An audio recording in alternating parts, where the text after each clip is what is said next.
Jadi hari ini saya datang ke Polda atas konfirmasi dari penyidik bahwa untuk mengambil SP2HP. SP2HP adalah surat pemberitahuan perkembangan hasil penyidikan. Ini SP2HP ketiga dalam proses penyidikan. Ini tertanggal 3 Agustus 2026 kepada Saudara Dr. Oki Pratama. Di sini dijelaskan bahwa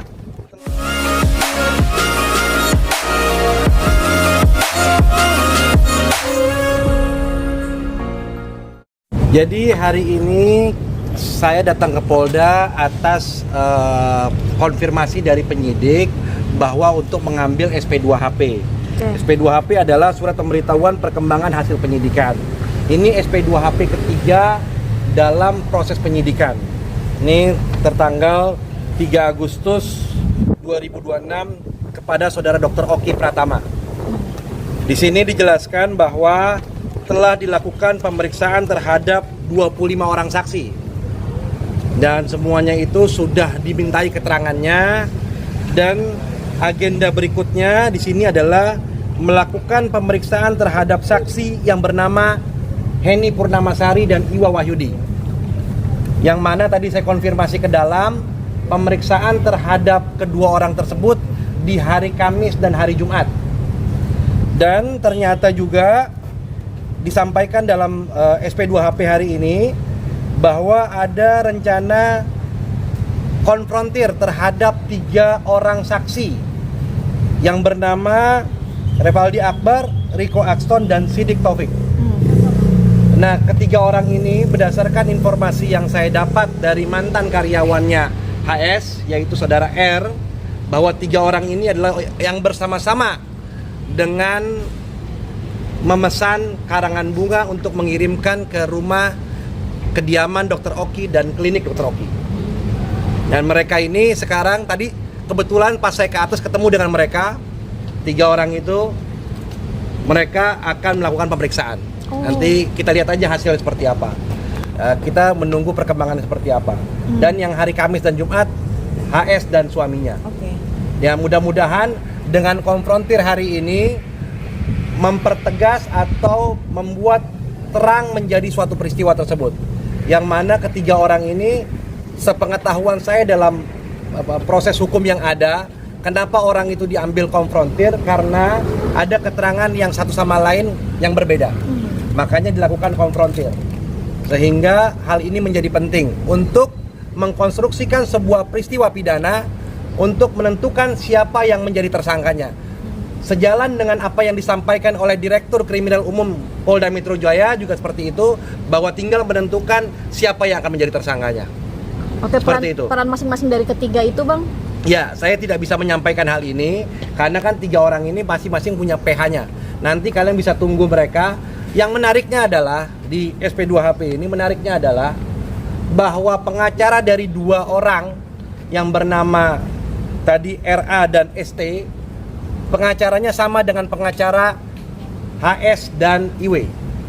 Nah, saya tidak tahu kenapa mereka pengacaranya sama, apakah nanti ada sebuah atur-mengatur atau bagaimana, nanti kita lihat aja proses penyidikan. Tapi saya yakin dengan penyidik Polda Metro Jaya bisa mengkonstruksikan perkara ini. Perkara ini sudah genap 1 tahun, mudah-mudahan bisa cepat ditetapkan sebagai tersangka pelaku-pelakunya. Nah, itu kalian bisa ambil kesimpulan sendiri, dan saya juga pun bisa mengambil kesimpulan, tapi kita tidak bisa membuat suatu analisa yang seperti apa. Nanti kalau kalian mau tunggu mereka, hasil keterangan mereka, kalian bisa chat pengacaranya dari itu. Dari Dr. Oki sendiri meresponnya seperti apa? Karena nanti kan Jumat nanti HS dan suaminya akan dikonfrontir. Saya belum menyampaikan hal ini kepada Dr. Oki, baru pertama yang sampaikan adalah teman-teman media. Karena teman-teman media tadi kan baru turun, baru sampaikan bahwa hari ini ada SP2HP tertanggalnya tanggal 3 Agustus 2026. Sekarang kan tanggal 6, tanggal 4 kan? Nah, ini tanggal 3 Agustus. Ini SP2HP. Ya, sejauh ini tidak ada, Masih ada sindir-sindiran di sosmed? Iya, kalau sindir-sindiran dari beberapa tahun belakangan masih terus-terusan ya. Saya pikir itu yang bisa saya sampaikan. Ada teman-teman pertanyaan? Bang, ini kan udah setahun, Bang. Bisa diulang lagi nggak sih, Bang, kronologinya kemarin? Singkat. Iya, kronologi singkatnya adalah tanggal 28 Agustus 2025, kediaman Dr. Oki pada pukul 3 malam sampai pukul 4 malam didatangi oleh sekelompok orang, yang mana sekelompok orang itu tersebut menggunakan mobil, menggunakan motor, menggunakan mobil bak, mengirimkan menaruh papan karangan bunga di rumah kediaman Dr. Oki di Bundaran Pondok Indah, di klinik Kemang, di klinik Pondok Indah dekat Gandaria City, dan ternyata bukan hanya itu, ada di Pengadilan Negeri Jakarta Selatan. Berarti total karangan bunga? Total karangan bunga hampir 20 karangan bunga. Cuman yang kita ketahui hanya 16 ya setahu kita.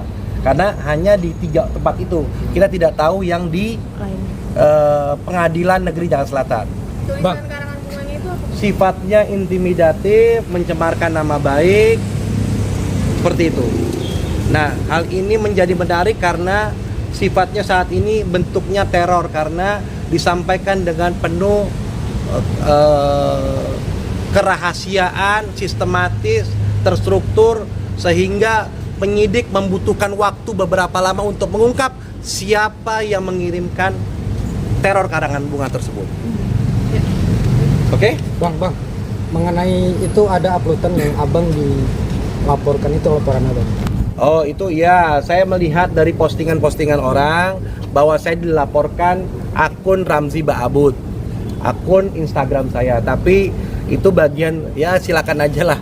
Ya, yang merasa mungkin sekarang posisi sudah terpojok di Polda Metro, sebentar lagi akan dipanggil, bahkan sebentar lagi akan gelar perkara menetapkan sebagai tersangka. Ya mungkin cara-cara yang dilakukan adalah bagaimana membungkam saya dengan cara melaporkan saya ke Polda. Berarti Metro ini Jaya. terkait uploadan yang saling sindir itu atau gimana bang? Ya, saya mengupload yang menurut saya perlu saya upload, dan silakan aja kalau itu dianggap pencemaran atau pasal 32, pasal 48 silakan aja. Nanti semua dibuktikan. Yang saya sesalkan adalah terlapornya dalam lidik. Kenapa nggak sebut saya? Padahal akun saya yang disebut.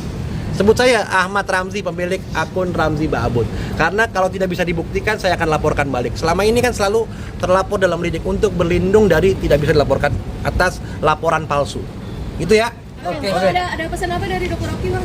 Pesannya adalah, Bang, segera rampungkan perkara ini karena sudah 1 tahun. Oke. Oke? Oke. Izin.